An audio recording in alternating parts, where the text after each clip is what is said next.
은혜를 베푸시면 능치 못할 것이 없습니다. 하나님을 믿고 그분께 소망을 두고 하나님을 의지하여 함께 살아갈 수 있기를 축원합니다.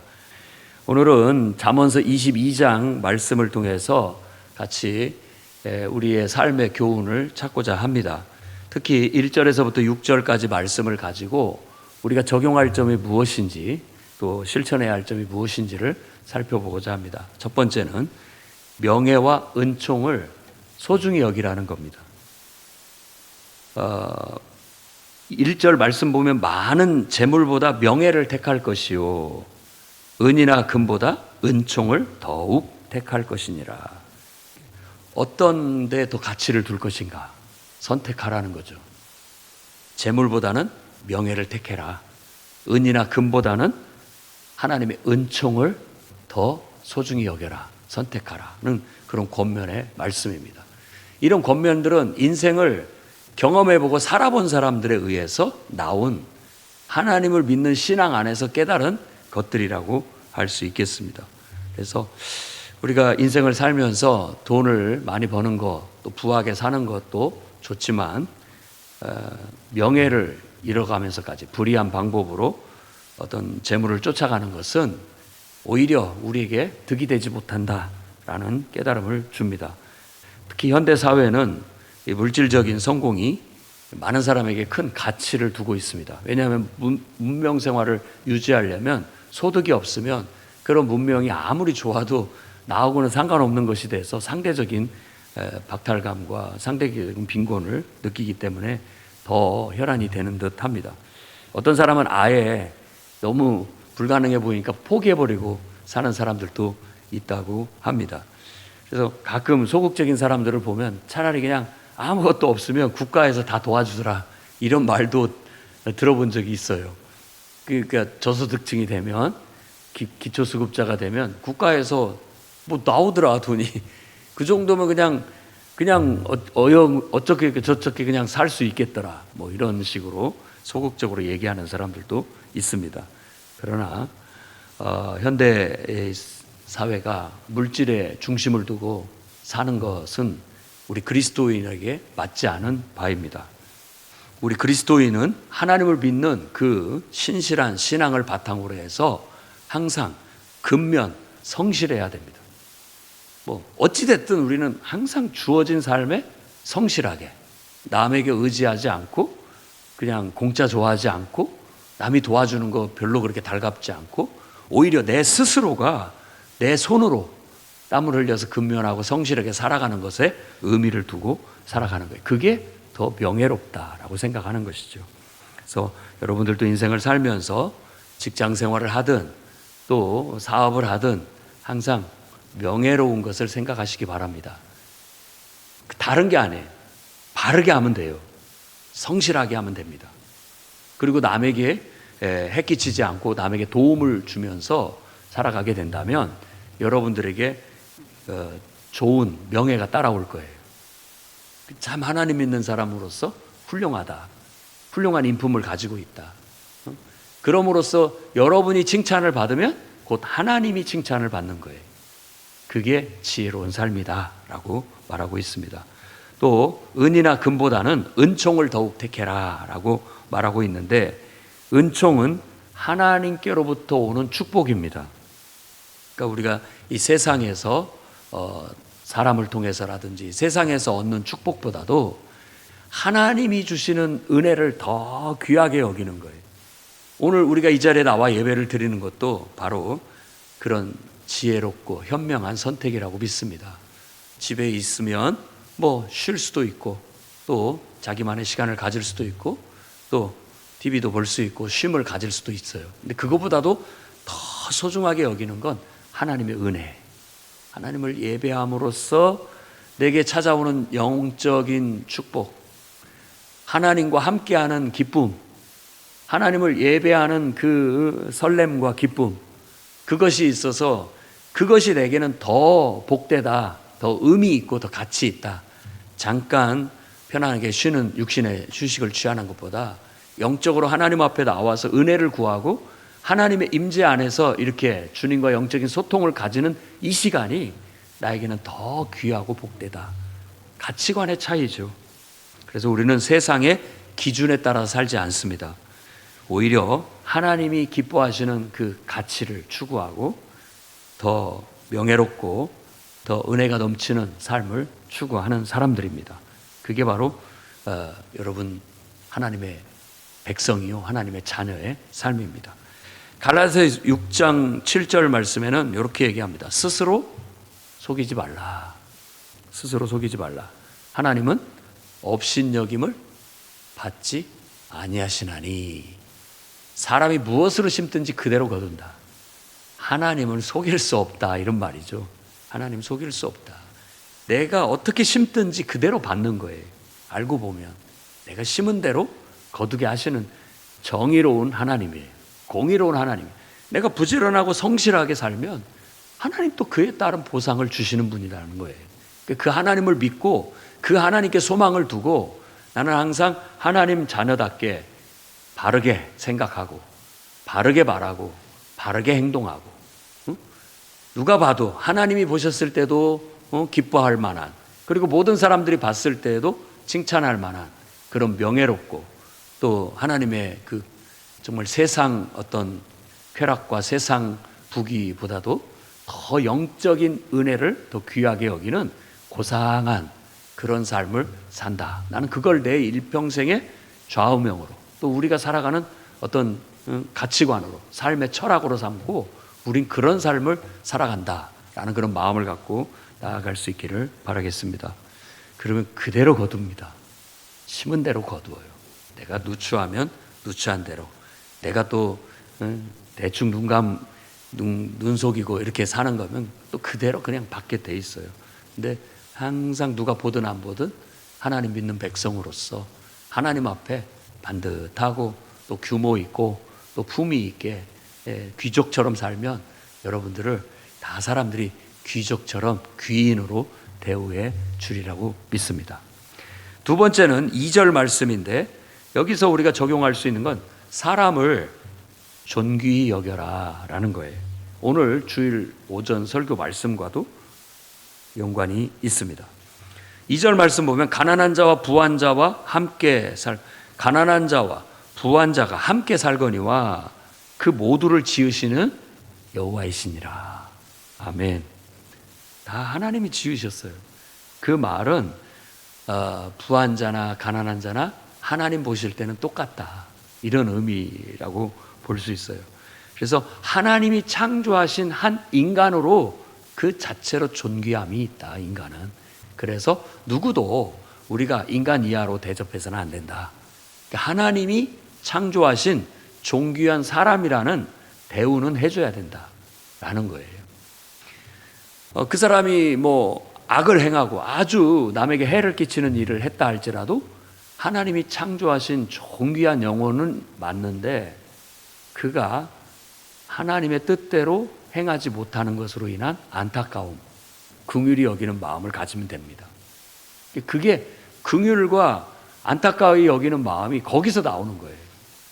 안 그러면 미움과 정죄와 어떤 배척, 이런 것들이 따르겠죠. 근데 우리 그리스도인들에게는 하나님을 믿는 신앙 때문에, 하나님을 우리 마음에 품었기 때문에 우리가 함부로 정죄하지도 않고 단정하지도 않습니다. 그건 우리 할 일이 아니기 때문에. 다만 그 영혼을 하나님이 창조하셨고 하나님이 그를 통해서 일하고 역사하고 계시다라는 인정 속에서 그냥 하나님의 뜻대로 행하지 못했을 때는 안타깝고, 왜 저런 일이 있을까? 저것을 통해서 하나님께서 나를 깨우치시려고 하는 건 뭘까? 항상 그런 속에서 하나님의 긍정적인 교훈을 얻으려고 힘쓰지, 그것 자체를 우리가 막 정죄하고 미워하고 오히려 이렇게 비난하는 그런 쪽으로 사용하지 않는다라는 거예요.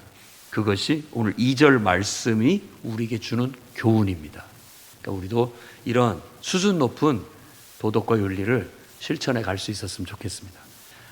아무리 나하고 성격이 안 맞고 보기 싫고 또 내 뜻에 안 맞는 사람이라 할지라도 긍휼히 여기는 마음, 그래서 이 넉넉한 마음을 갖고 이렇게 미소 지으면서 쳐다볼 수 있는 그런 여유로움이 있었으면 좋겠어요.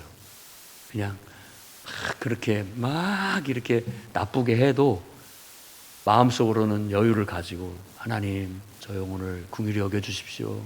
하나님 저 영혼을 올바른 길로 인도해 주시고 주님의 은혜를 베풀어 주십시오. 이렇게 은혜가 고파, 은혜가 부족해서, 은혜가 메말라 저럴 수 있으니 긍휼히 여겨달라고 하나님 은혜를 내려주신다면 저 영혼도 그러지 않을 거라는 걸 알기 때문에 인생이 각박하고 모질고 또 상처가 많고 힘드니까 우리가 그럴 수 있기 때문에 그냥 여유로운 마음을 갖고 이렇게 하나님의 마음으로 하나님 은혜를 베풀어 주십시오. 하나님 사랑을 더 베풀어 주십시오. 하나님 그 영혼을 올바른 길로 이끌어 주십시오. 이렇게 기도하는 걸로 나아가게 된다면 우리가 정말로 사람을 존귀히 여기면서 인간관계에 있어서 문제없이 뭐 그렇다고 해서 스트레스를 안 받는다라는 얘기가 아니에요. 상처를 안 받는다는 얘기가 아니에요. 모든 사람을 사람답게 여기고 또 그 사람들과 함께 어떻게 보면 긍정적인 관계 속에서 살아가는 거예요. 다시 말씀을 드리지만 우리가 이 신앙을 가지고 이런 인생관, 인간관을 가지게 되면 나한테 잘해주는 사람도 나한테 득이 되고 나한테 나쁘게 하는 사람도 나한테 득이 됩니다. 낙이 달려 있는 거예요. 내가 하기에 달려 있다고.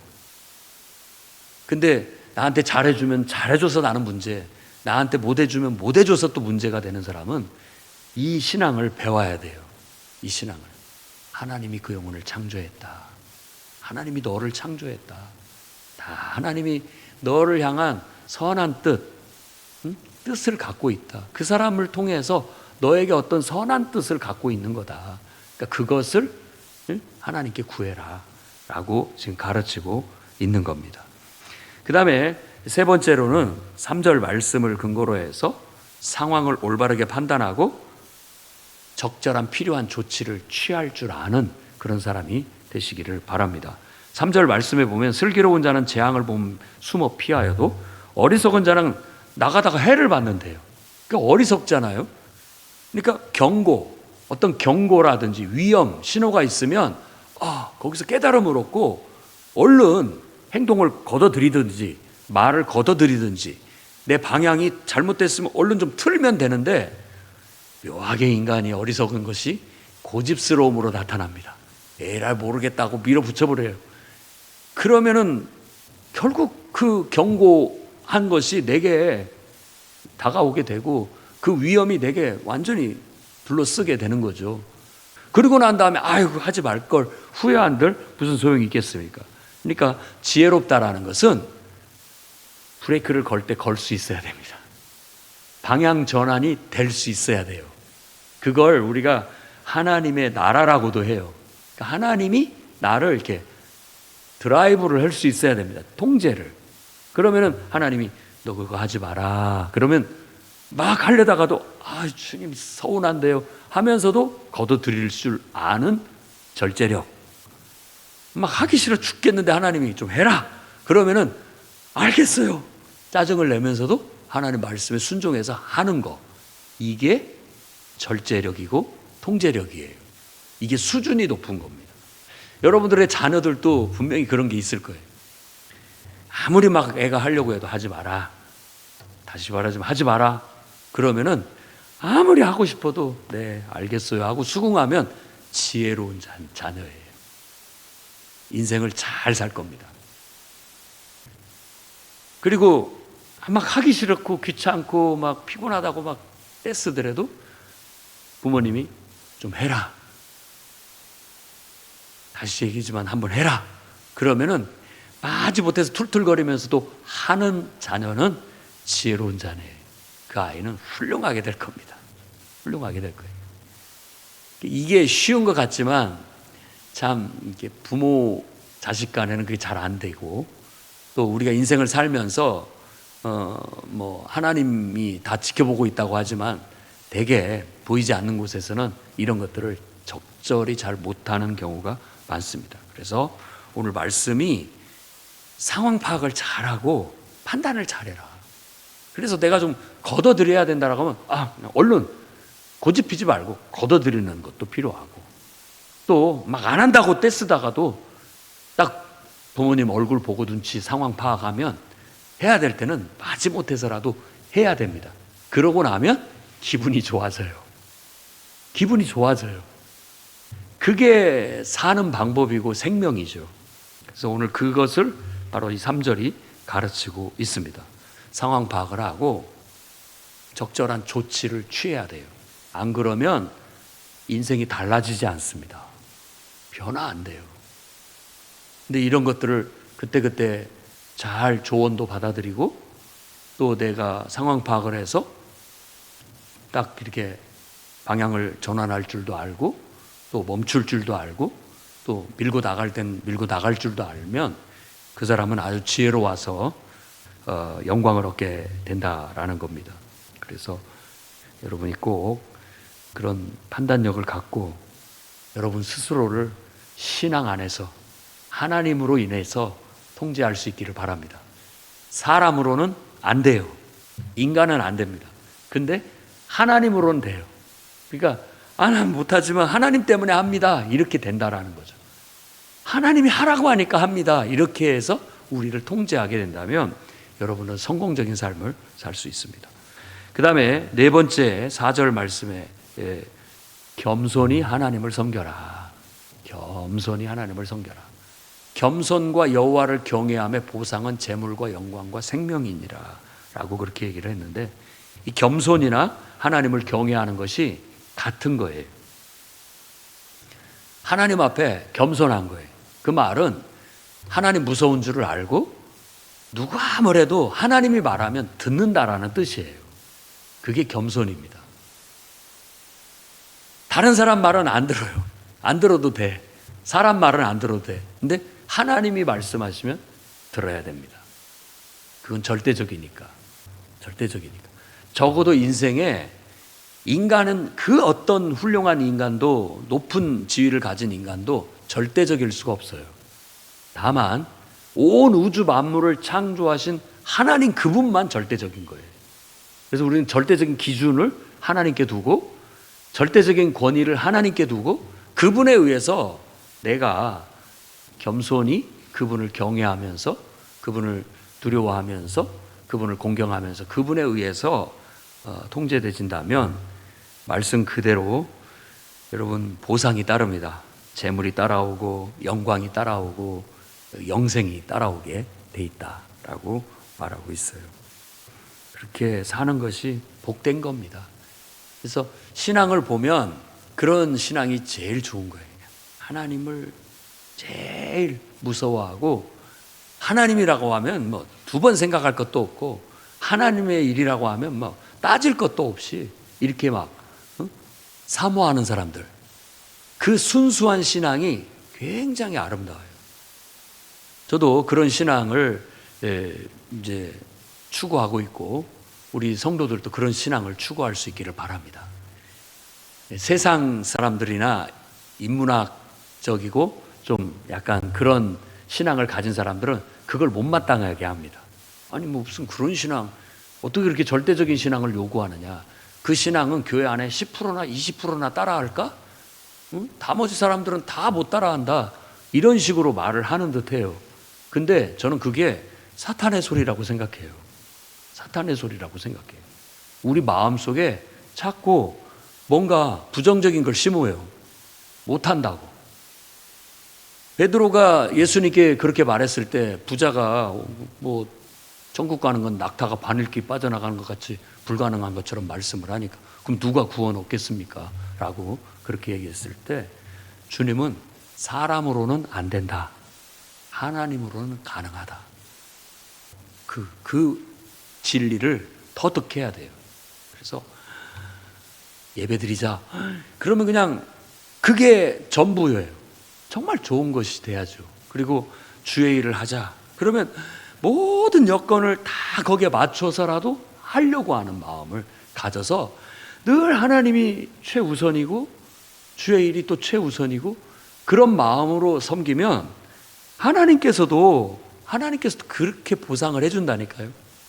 내가 하나님을 최고로 여긴다면 하나님께서도 나를 최고로 여겨서 내게 필요한 재물도 주시고 영광도 주시고 또 영생도 주신다라는 것을 이 말씀 속에서 깨달을 수 있습니다. 그래서 어설프게 세상적인 신앙, 양다리 걸치는 것처럼 꼭 그것이 무슨 지식적이고 고상한 것처럼 지식인들이 갖는 신앙인 것처럼 생각하지 마시고 그냥 순수하게 어린아이처럼 하나님을 제일로 그리고 최고로 마음을 다하고 뜻을 다하고 힘을 다해서 섬기는 그런 신앙을 한번 가져보십시오.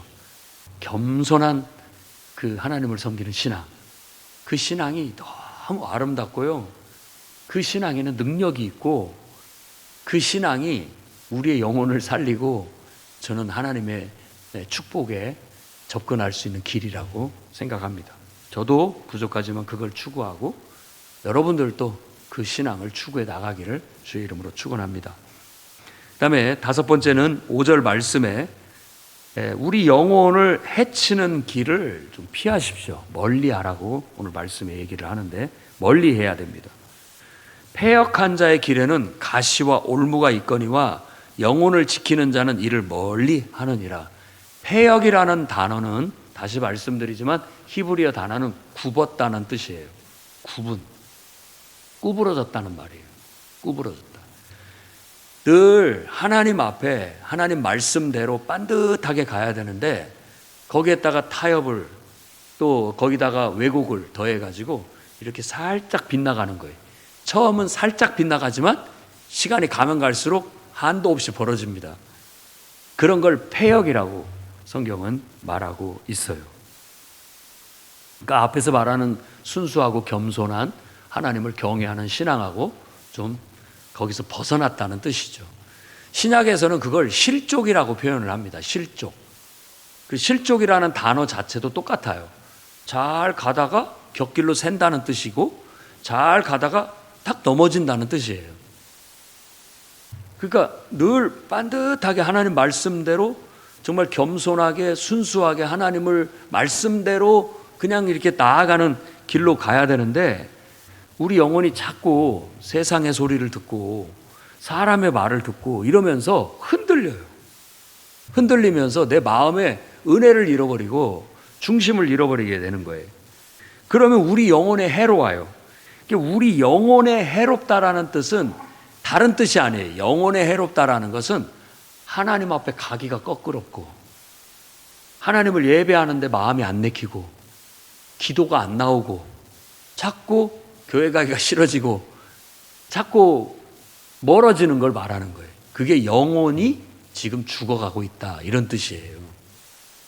혹시 여러분들이 기도도 잘 안 되고 교회 가는 것도 은혜가 안 되는 것 같고 그냥 막 인간적인 생각에 부정적인 생각만 잔뜩 들고 그러면 지금 여러분의 영혼이 죽어가고 있는 거예요. 빨리 깨어나야 됩니다. 살아나야 돼요. 그걸 떨쳐버려야 됩니다. 어쩌면 그렇게 막 우리를 애워싸고 있는 온갖 정신들이 귀신이에요. 귀신. 악한 영이라고요. 나쁜 영이에요. 그래서 저도 늘 아침에 일어나면 하나님 먼저 떠올리려고 하고 하나님의 은혜를 떠올리고 주님과 대화를 시도합니다. 안 그러면 이상하게 그 마음속에 억눌려 있던 부정적인 생각들 있잖아요. 이런 게 자꾸 스물스물 올라와요. 그러면 저는 기도로 그걸 이깁니다. 사탄아 물러가라. 나는 하나님을 사랑하는 사람이요. 나는 하나님의 택한 하나님의 백성이다. 나는 하나님을 말씀대로만 사는 사람이고 하나님이 기뻐하시는 삶을 사는 사람이다 하면 그런 생각들이 다 이렇게 사라져가는 걸 느낍니다. 그래서 하루에도 수십 번 그런 영적 싸움을 싸웁니다. 여러분 안에 우리도 끊임없이 부정적인 생각이 와요.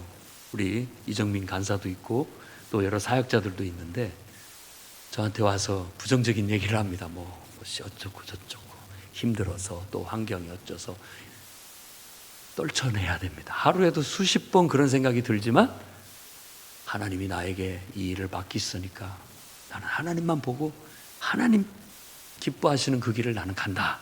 자꾸 그런 생각으로 나를 이겨내야 되는 거예요. 그래야 영혼이 숨을 쉬고 영혼이 하나님께 나아가게 되고 하나님의 힘을 얻어서 살아나요. 그러면 기쁨을 잃지 않게 되고 마음의 평안을 잃지 않게 되고 내 삶에 긍정을 잃지 않고 활기차게 삶을 대할 수 있게 되는 것이죠. 그리고 사탄이 여러분들을 공격할 때 정말 하나님 앞에 기도하면서 기쁨을 회복하도록 노력하십시오. 그래서 항상 더 환하게 웃으려고 하고 입으로 고백을 하는 거예요. 할 수 있다고. 하나님이 나와 함께 하신다면 나는 뭐든지 할 수 있습니다. 아무리 상황이 나쁘게 돌아가고 내가 원치 않은 방향으로 돌아가더라도 나는 하나님께 소망을 두고 하나님이 내게 맡기신 일을 나는 끝까지 하겠습니다. 이런 마음을 가질 때 영혼이 이렇게 구겨진 영혼들이, 어두워진 영혼들이 그걸 피고 막 일어나는 거예요. 밝아지고 힘을 얻게 되는 것이죠. 그런 사람이 다른 사람의 영혼을 일으킬 수 있는 겁니다. 내가 이겨냈기 때문에 다른 사람도 일으킬 수가 있는 거예요. 우리 모든 이 자리에 있는 성도들은 다 정말 여러분들이 다른 영혼들을 깨워내고 이렇게 세울 수 있는 힘 있는, 살아있는 그런 성도들이 되시기를 바랍니다. 자꾸 이런 건 멀리 해야 돼요. 자꾸 부정적인 생각들, 어두운 생각들, 자꾸 포기하고 싶은 마음들, 쉽게 가고 싶은 생각들, 이런 것들을 자꾸 멀리 해야만 내 영혼이 죽지 않아요. 살아나는 겁니다. 그렇게 인생을 살아왔고 그 길이 이게 생명의 길이구나 하는 걸 터득하는 거예요.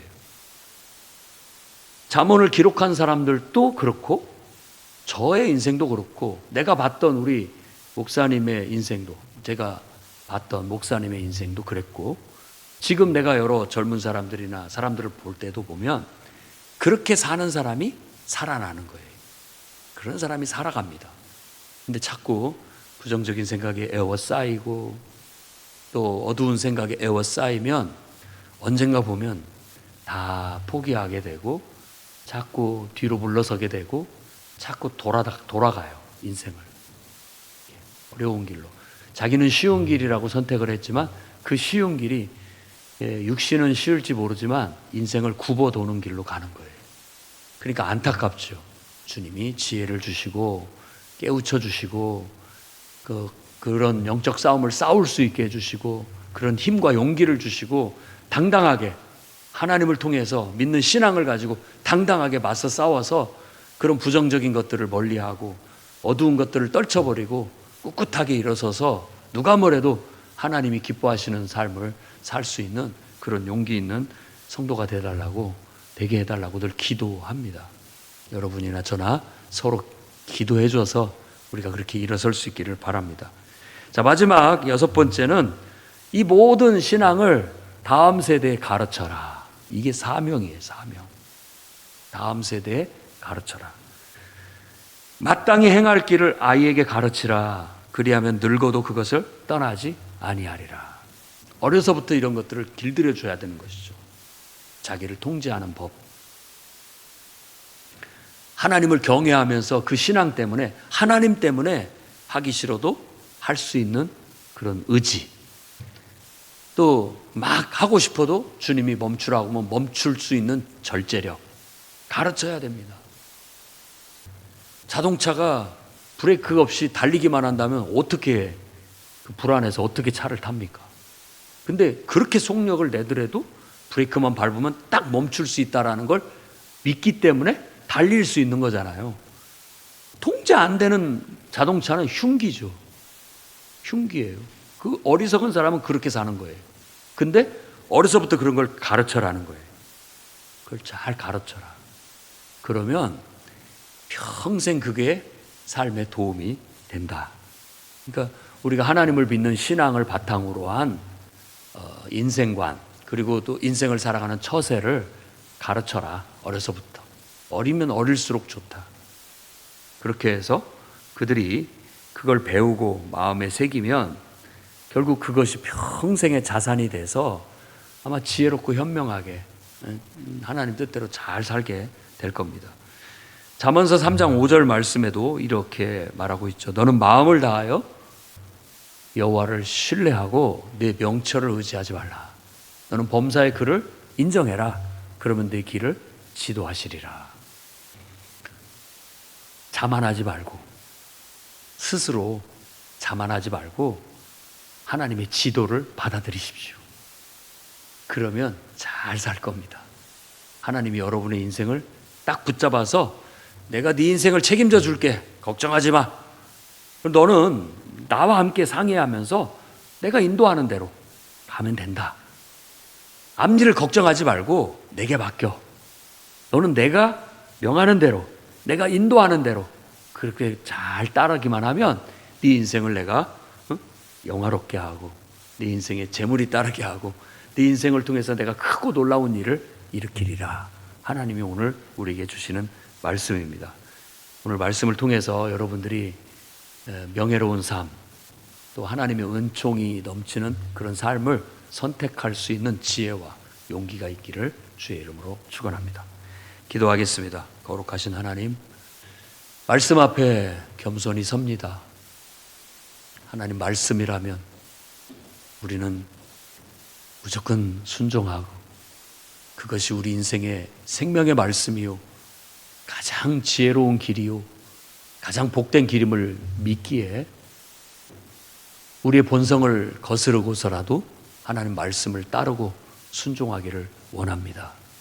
주님, 우리에게 성령의 충만한 은혜를 내려주셔서 세상의 그 어떤 기쁨과 평안보다도 더 놀라운 기쁨과 평안을 누리게 하시고 우리가 사는 날 동안 하나님과 함께하는 날들이 가장 행복하고 가장 기쁘고 가장 복되었다고 말할 수 있는 그런 인생이 되도록 사용하여 주시옵소서. 남은 인생은 이제 하나님께 의탁합니다. 주님과 상의해서 하나님과 함께하는 기쁘고 즐거운 여정이 되게 하여 주옵소서. 예수님 이름으로 기도드립니다.